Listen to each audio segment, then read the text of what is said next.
Hey, Faith and Reason. I hope the quarantine's going well. I don't like doing these videos. I don't like filming myself.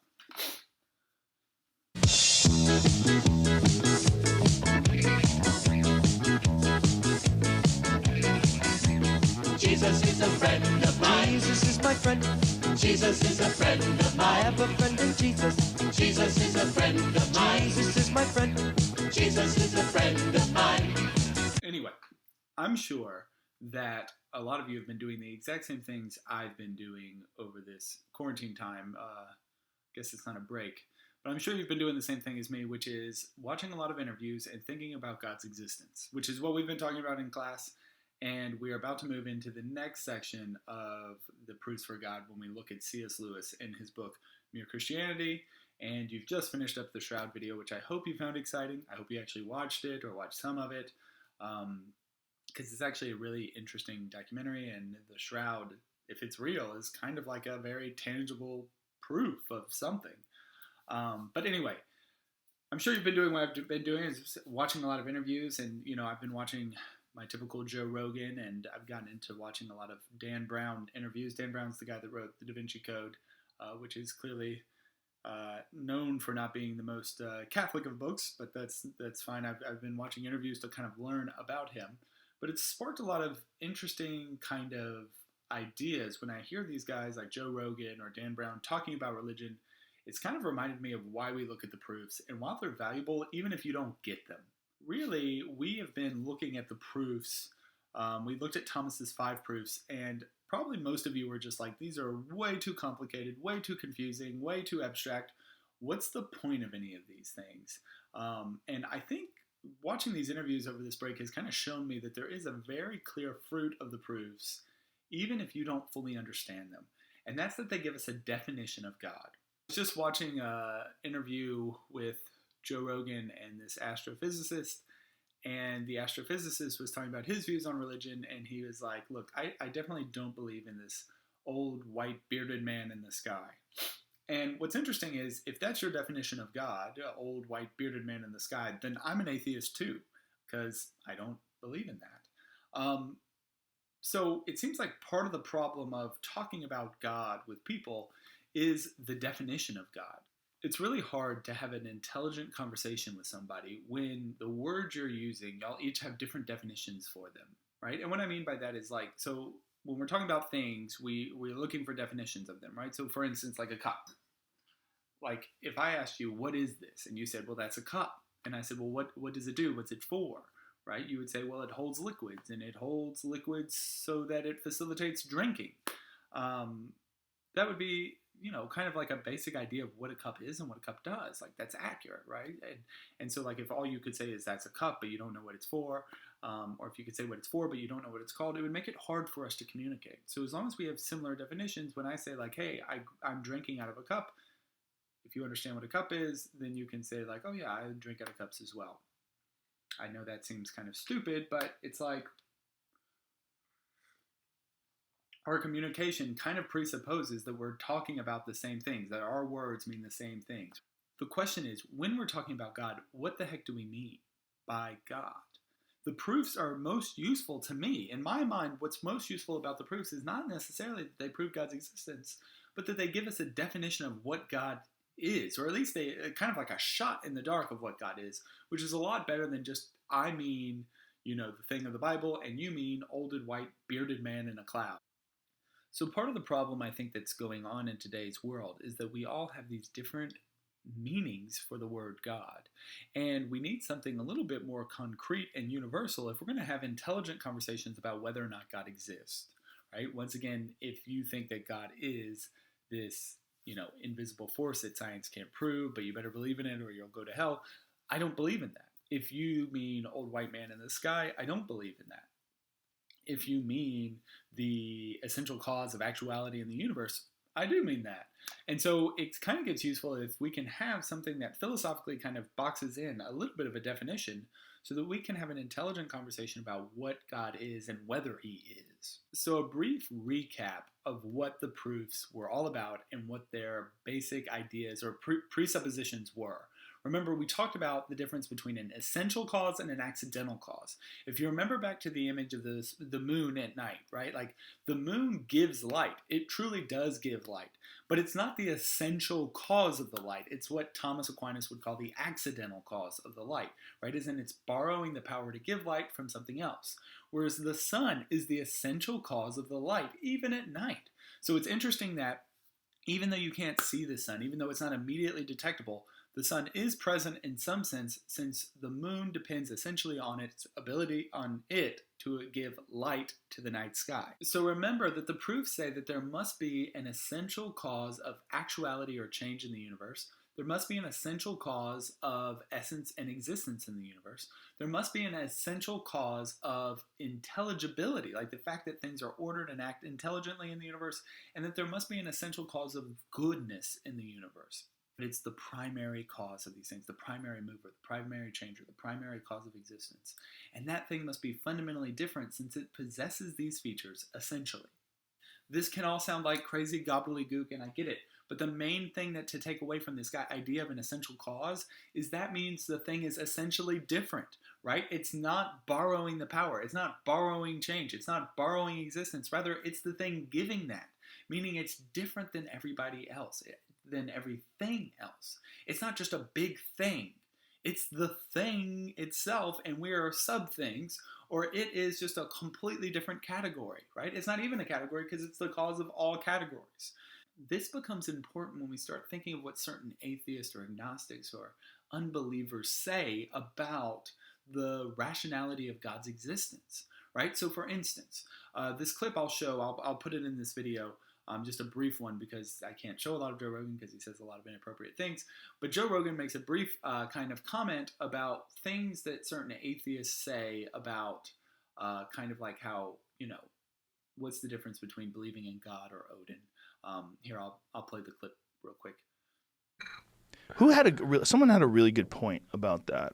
Some atheist was arguing against religions. It might have been Sam Harris. Probably was Sam Harris. It might have been Richard Dawkins. But he basically said there's 99 different gods that people who believe in the Christian God don't believe in. And then he goes, atheists just take it one step further. They just get rid of the last. We're just one God away. That's what he was saying. That's cool. Yeah. I get confused with being an atheist all the time. Now, what's interesting about that clip, right, is that it seems at first like to make sense. Like, okay, like Romans and Greeks believed in Zeus, and we believe in Yahweh or God or Jesus. So we don't believe in Zeus. So in a sense, like I'm a Zeus atheist. And, if an atheist they reject Zeus and Jesus. So there's not the biggest change. They go from the, I reject 99% of gods and just accept 1%.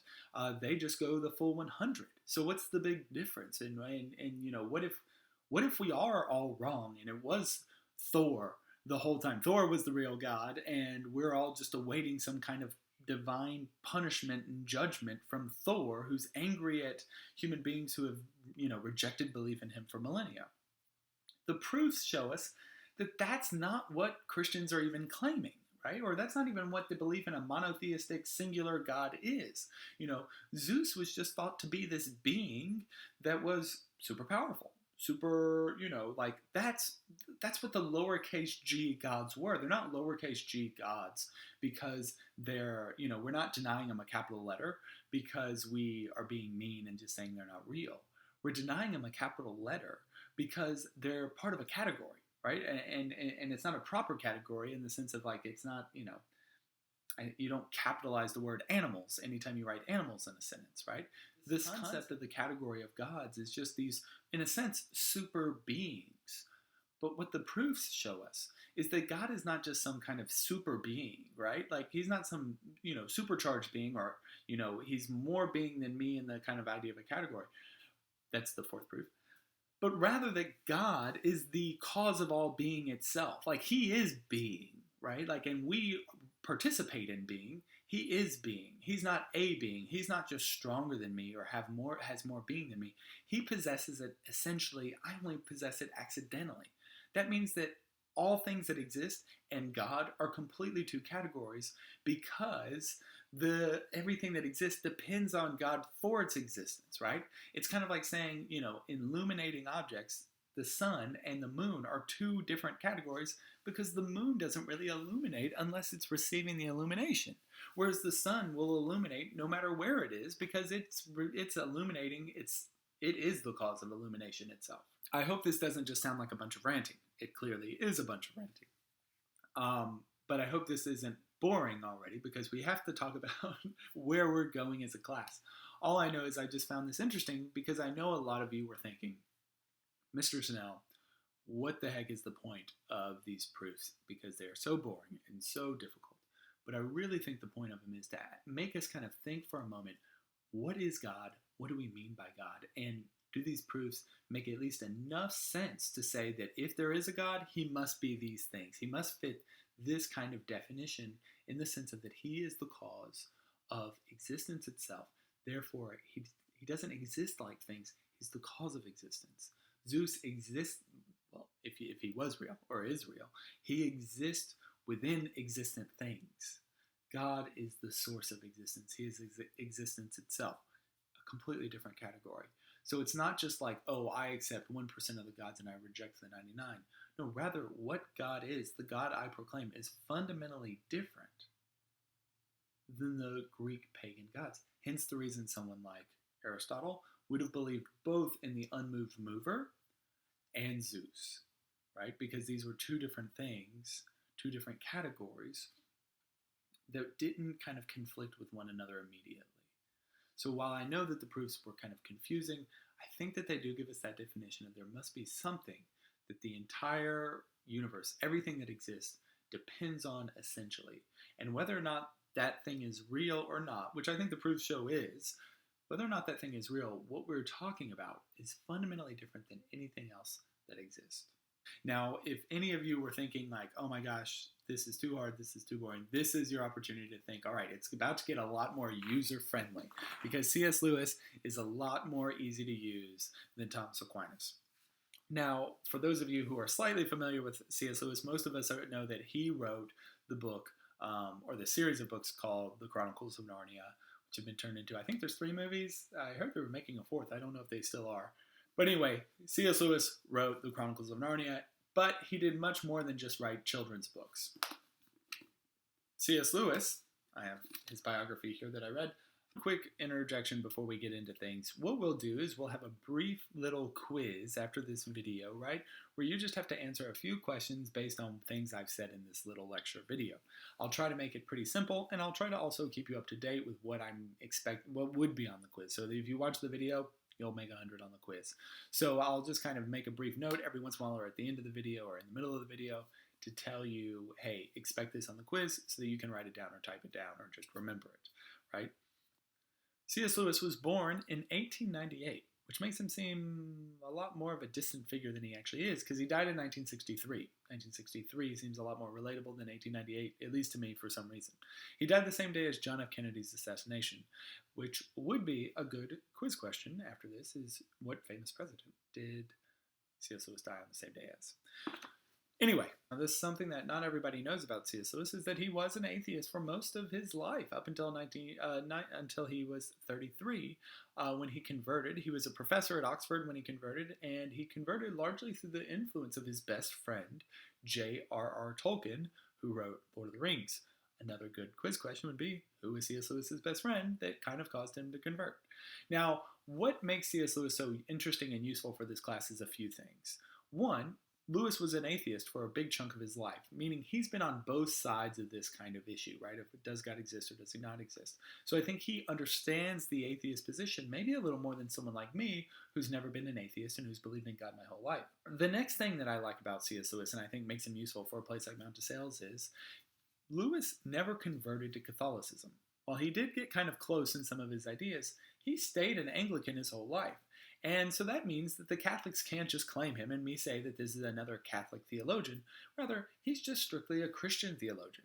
Every Christian I've ever met likes C.S. Lewis, right? So Baptists like C.S. Lewis, Presbyterians like C.S. Lewis, Methodists like C.S. Lewis, Catholics like C.S. Lewis, everybody likes C.S. Lewis. So this book that he wrote, Mere Christianity, is useful because everybody likes it. Every Christian does. Every Christian should read this because it deals with such fundamental aspects of our faith, of the Christian religion, that to reject Christianity, you should wrestle with everything he says in this book. And to embrace Christianity, you should have thought about everything in this book. So I really think that this book is useful to read just on a purely human level. But it's definitely interesting to read for our class because it starts off with the first 5 chapters trying to prove God's existence. The book was originally given as a series of radio broadcasts during World War II. If you remember kind of your European history here, the Nazis were bombing England during most of World War II. And so, if you could imagine, it would be a pretty dismal place to live if you're just getting bombed regularly. So the BBC was releasing a series of religious radio broadcasts to kind of boost public morale, and C.S. Lewis was asked to give a series of sermons on God. What he ended up giving was what would form to be the book Mere Christianity. It was so popular that he turned it into a book, and it kind of launched Lewis into the public eye because this was his kind of first debut as a kind of a world person. Back to the quiz questions. So remember the quiz questions so far, well, I'll add a few. So one of the questions I'll ask is, which author did I mention at the beginning of this video who wrote a book that's kind of skeptical of Christianity, and I was watching interviews with him this week, Dan Brown. Which famous president was shot the same day that C.S. Lewis died? What was Mere Christianity originally given as? What was the original format it was delivered in? Was it a book, or was there something it was before that? And then finally, maybe we'll just throw in like a secret word just to see if you've made it to this point of the video. Hopefully you didn't just jump to the end of the video. And that secret word will be banana. I hope the video was entertaining. I hope it wasn't too weird. Stay safe.